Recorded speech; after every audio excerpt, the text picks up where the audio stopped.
जिनका नाम था वो आज से इनकी दो बिटिया थी, नवल्दे और अहलम्बे। नवल्दे के साथ में परीक्षित जी का विवाह तय हो गया था। इनसे बहुत प्रेम करती थी।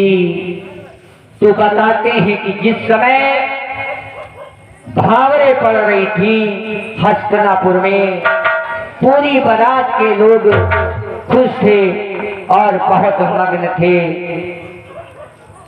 भाई परीक्षित जी की तो शादी ही थी, पांडव लोग खुश थे और लोग मग्न थे, लेकिन भगवान कन्हैया एक कोने में खड़े रहे, मुंह लटकाए, किसी न किसी से बोलते थे और न चालते थे, चिंता में खड़े थे। भगवान तो अर्जुन पहुंच गए। अर्जुन बोले, अरे भैया कन्हैया तुम क्या कोई तेरही का भात खाने आए हो? अब ये तो शादी में आए हो, तुमको तो खुश होना चाहिए, प्रसन्न होना चाहिए। तुमको प्रसन्न होना चाहिए। तो भगवान कन्हैया बोले, पांडव तुम्हें क्या मालूम, इस समय चल रहा है द्वापर युग और इसके बाद में आने वाला है कलयुग, और कल युग में बहुत बुरे बुरे काम होंगे, पाप होंगे, इसलिए हम चलते हैं। हम चाहते हैं कि तुम्हारे ऊपर कलयुग की छाया न पड़े, तुम लोग परीक्षित जी को हस्तिनापुर का राजा बना दो। और बोले हैं क्या यहाँ पे सभी भक्तगण,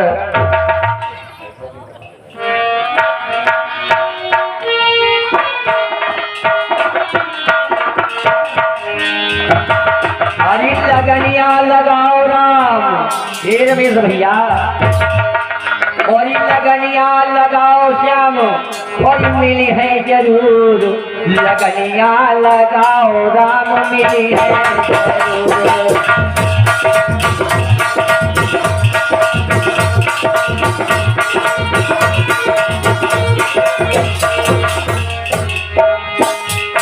लगाओ राम लगाओ श्याम, हाय मिली है जरूर, लगनिया लगाओ राम, मिली है जरूर।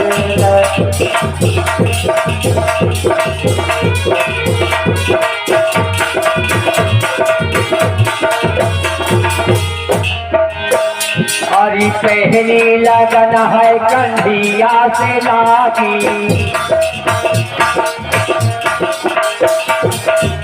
और पहली लगन मेरा मुहिया से लागी।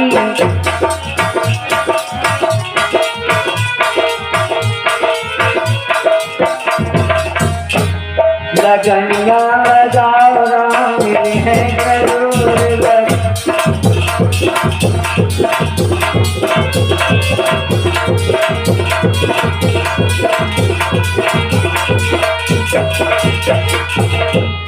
और मिली है जरूर, हाय मिली है जरूर, लगनिया लगाओ जब मिली है जरूर, लगनिया।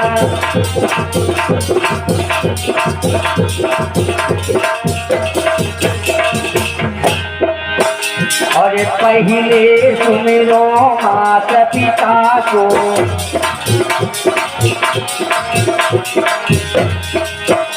और पहले सुमिरो मैया पिता को, और जिन्हें जन्म दियो थार,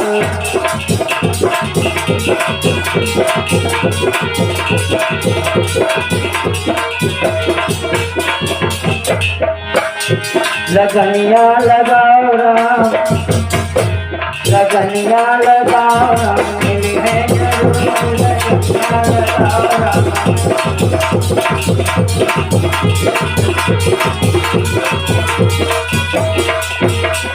और भैया इधर देखिए, और सभी पांडव द्रौपदी समेत हिमालय पे गलने के लिए चले जाते हैं। जो 5 पांडवों ने उनकी बात मानी बोले ठीक है प्रभु, आपने इस धर्म के संकट से हमें, इस धर्म की इतनी मदद की है तो हम आपको कभी भूलेंगे नहीं। चले पांचों पांडव और परीक्षित जी को राजा बना दिया और भैया द्रौपदी के साथ में हिमालय पे गलने के लिए चले गए। और जब ये गलने जा रहे थे, और वो समय कौन था भैया रमेश?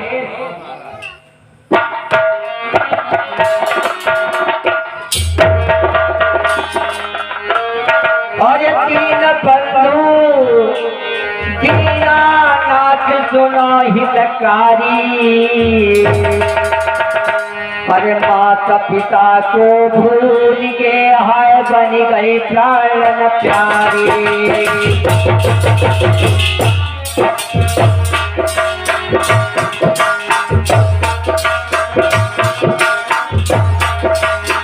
दीन बंधु है दीननाथ, बन गए प्राण प्यारी रे।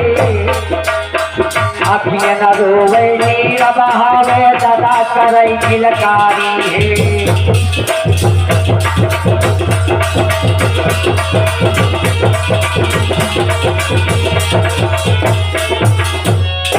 और द्वापर का है अंत समय,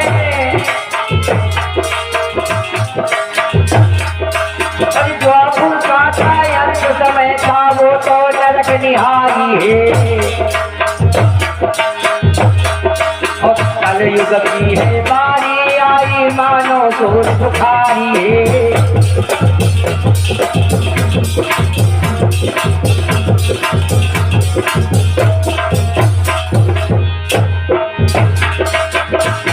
और इसमें ही लगाए गए माता पिता को धरनी धर धर पैराए।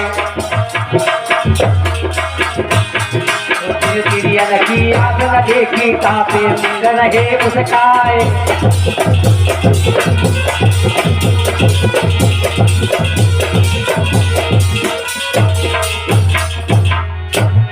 तो भैया इधर ध्यान रखना, जिस समय पांचों पांडव गलने के लिए हिमालय पर चले, तो भैया द्वापर युग महाराज है और बुढ़ापे इधर कलयुग महाराज रहे हैं बुढ़ापे में। क्या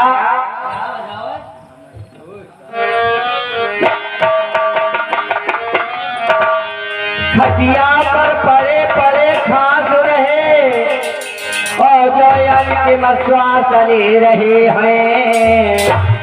और कलयुग था वो छोटा भैया, बच्चा बने पालने में।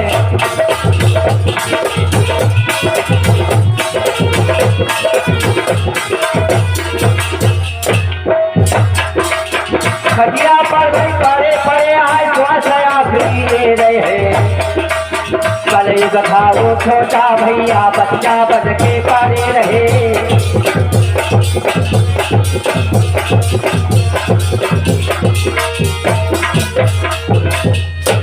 और इधर कहने लगे हैं, बच्चा बन करके पालने में कलयुग झूम रहा है। और अब कलयुग आने वाला था। पांचों पांडव गए और द्रौपदी समेत हिमालय पर गलने के लिए चले गए, अपने आप को समर्पित कर दिया। बोलिए गोविंद भगवान की। और ये हिमालय पर गए और इनके गल जाने के बाद में हस्तिनापुर की राजा कौन थे? महाराज परीक्षित, जो श्रीमद् भागवत 7 दिनों की कथा श्रवण कराई जाती है। और अगर श्रीमद् भागवत में परीक्षित जी ना हो तो ये कथा किसको सुनाई जाए? लेकिन हमारे ऐसे परीक्षित जी हैं कि अब हम तो कुछ कह ही नहीं सकते।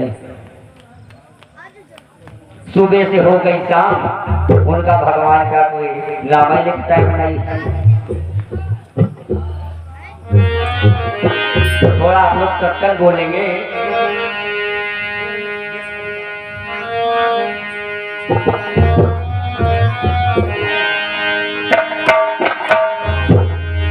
राम नाम की अरे लूट है, और भैया लूट सको तो लूट।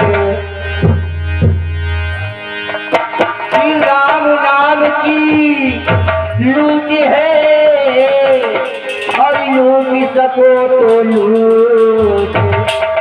अरे अंत समय जब आएगा तो प्राण जाएंगे छूट।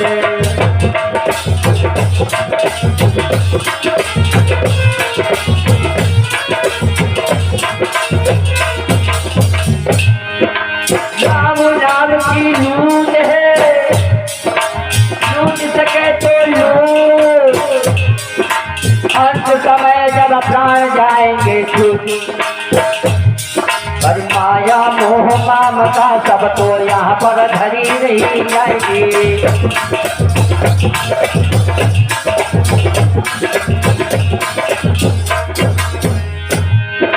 माल खजाना धन दौलत सब यहाँ पर रह जावेगो। चारे दिन की जिंदगी में श्याम स्नेह लगाएगी।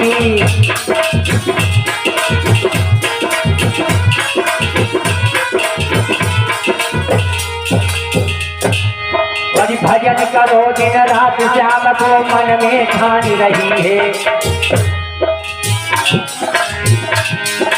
काहे तेरी काया झूठे काहे तेरी माया रे।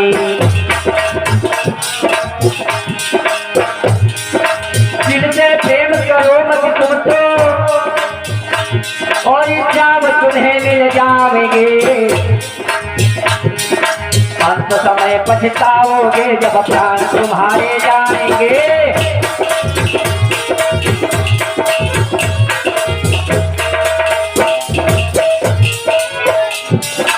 और इधर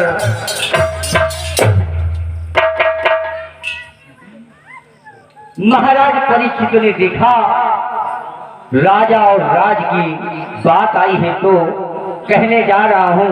देखो राजा कैसा होना चाहिए। जासु राज दिए प्रजा सुखारे, जासु राज प्रजा दियो सुखारी। सोई भूप नरक को अधिकारी। अगर राजा ऐसा होना चाहिए कि अपनी प्रजा का दुख दर्द समझे और गरीबों की मदद करे। और आजकल के राजा कैसे बने हैं कि राजा बन गए हैं तो अपने ही घर में नौकरी करवाएंगे, घर में झाड़ू पोछा लगवाएंगे, कपड़े धुलवाएंगे। ऐसे राजा को सीधा नरक द्वार प्राप्त होगा।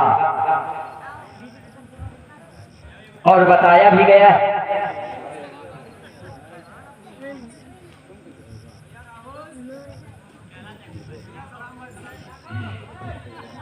और इधर एक ब्राह्मण देव जा रहे हैं, बारात से वापस आ रहे हैं। जब हस्तिनापुर में नागों के राजा थे और उनकी शादी हो गई, हिमालय पर गले के लिए चले गए तो एक ब्राह्मण जी आ रहे थे और बड़ी सुंदर सी एक बगिया देखी। मन ही मन में ब्राह्मण एक बात सोच रहे हैं, क्या रमेश भैया ध्यान देना। अरे दोपहरी बिलमाए लो, चाय बगिया में दोपहरी बिलमाए लो, चाय बगिया में।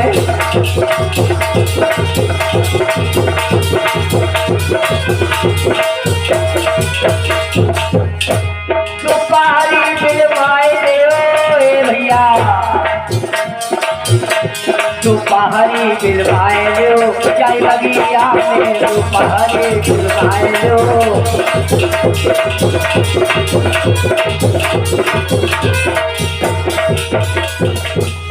क्यों? चलते चलते ब्राह्मण को रास्ते में इतनी धूप लगी और बेचारे की भूख लगी और उसने एक बहुत बढ़िया से जंगल देखा। उन्होंने विचार कर लिया ब्राह्मणों ने कि इसी बगिया में हम थोड़ा आराम कर ले और मन ही मन में गुनगुनाने लगे क्या,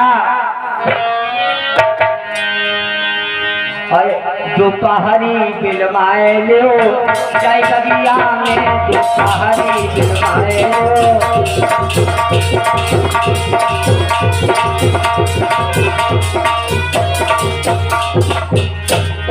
जाई बगिया ने की आई वन में,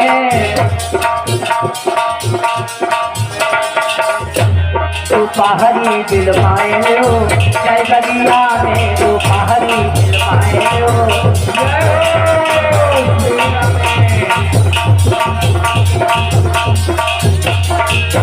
क्या सुंदर बगिया है, जय हो। रामधर से वो आराम से उसी में विश्राम करने लगे।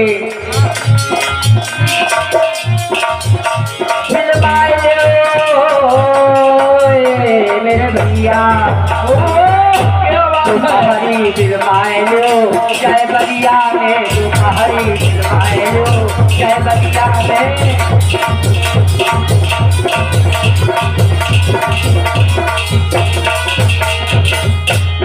चलती चलती मोरी पैया पुरानी,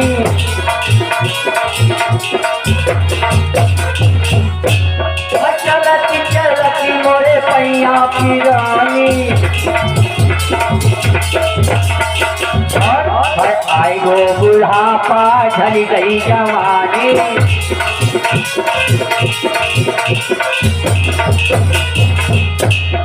चलती चलती मोरी पैया पुरानी, आए गो बुढ़ापा ये भैया।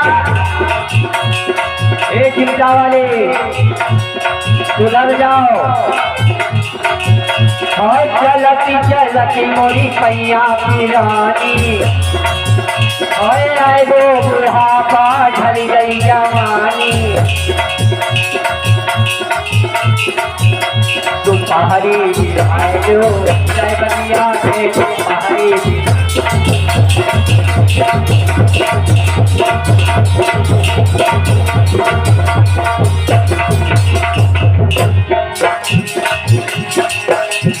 और मणिमत में ब्राह्मण देवता अरे कुछ बिलमाओ जाए बगिया में,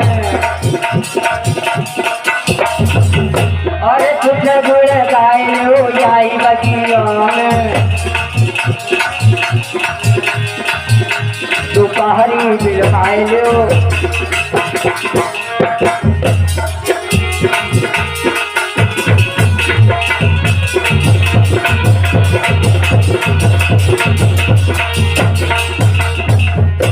दोपहरी बिलमाए लो जय बगिया में, दोपहरी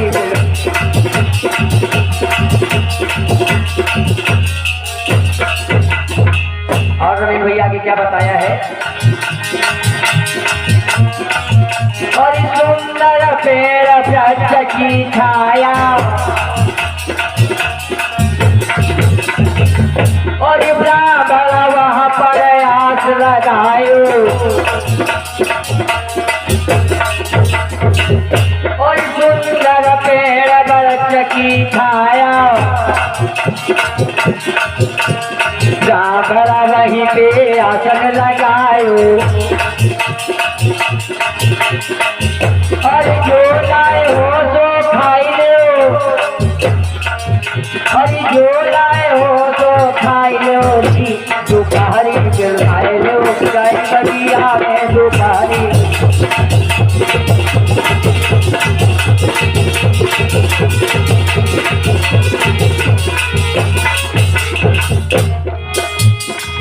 जाए बगिया में, जाए बगिया में। दोपहरी बिलमाए लो, दोपहरी बिलमाए लो जय बगिया में, दोपहरी बिलमाए लो।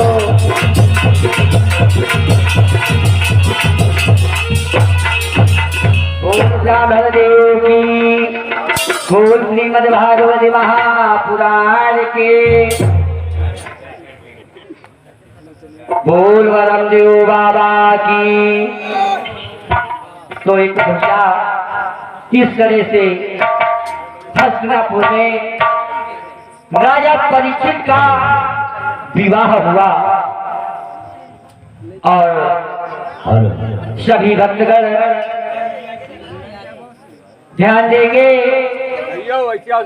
कि आप लोगों ने कहा था कि आपकी जो रासलीला है लेट में प्रारंभ होती है, तो सभी भक्तगण अपने अपने गृह कार्यों से निवृत्त होकर के हमारे व्यास पंडाल में आने की कृपा करें। कुछ ही पलों में अभी झांकी निकलने वाली है और उसके तत्पश्चात आप लोगों के सम्मुख रासलीला दिखाई जाएगी।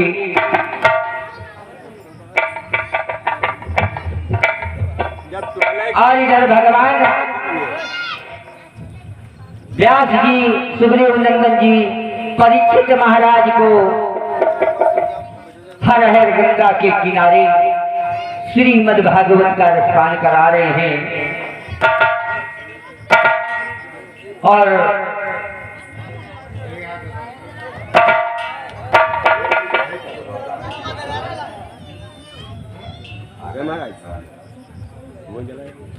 वहाँ चले गए, हाँ चले गए।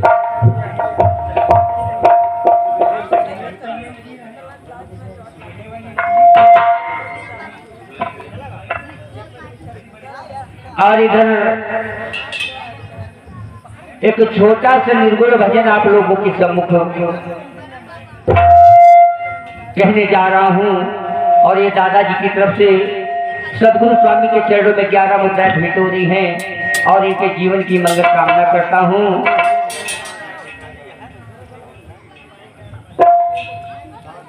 तो आइए कुछ क्षण के बाद खुलेगा